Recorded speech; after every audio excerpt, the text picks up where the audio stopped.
bagi kita semua. Nah, kayak mercon itu bagusnya tidak diperjualbelikan karena makna mengganggunya besar. Kemudian yang menjadi masalah bagi dosa itu, didapati di YouTube bahwa di mercon itu ada nama-nama Allah atau lembaran Quran dibuat di mercon. Benar? Rupanya beliau ada jual mercon. Bukanlah lembaran itu rupanya benar. Bagaimanakah hukum yang mudah dijual aman karena kita nggak tahu. Setelah tahu, bagaimanakah hukumnya haram dijual? Saya bawa lagi ke penanya, Ustaz kasih semalin ini itu boleh Ustaz? Nggak boleh. Kalau kita mampu beli semua macam itu. Tapi kalau kita beli mereka buat lagi kan sama dua Ustaz. Ya, maka yang paling bagus adalah tempuh birokrasi supaya kita menang. Bagaimana caranya cari? Bahwa mereka harus kena jadi hukum.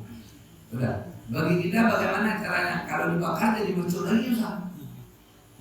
Maka bakar ketika tidak lagi meledak apa boleh. Maka caranya itu basahi dengan air dulu semua.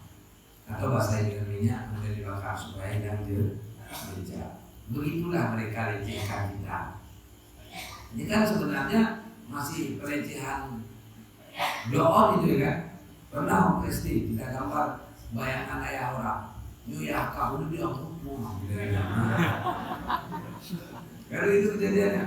Tapi mereka walau kesannya kecil, mereka sudah bahagia, sudah sempat melecehkan kita. Dengan cuma paling penting bagi kita pemuda sekarang, kita harapan Nabi Muhammad SAW sekarang.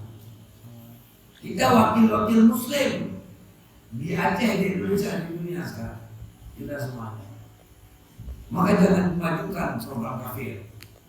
Mana contoh program kafir Ustaz?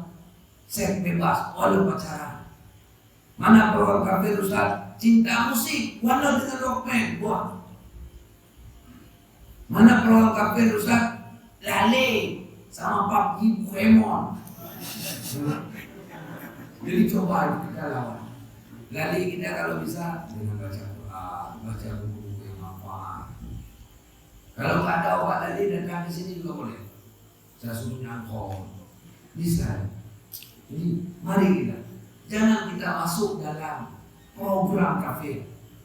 Maka kalau kita masuk dalam program kafir menghancurkan Islam, kitalah musuh-musuh nuklir mereka, musuh torpedo mereka untuk menghancurkan agama kita.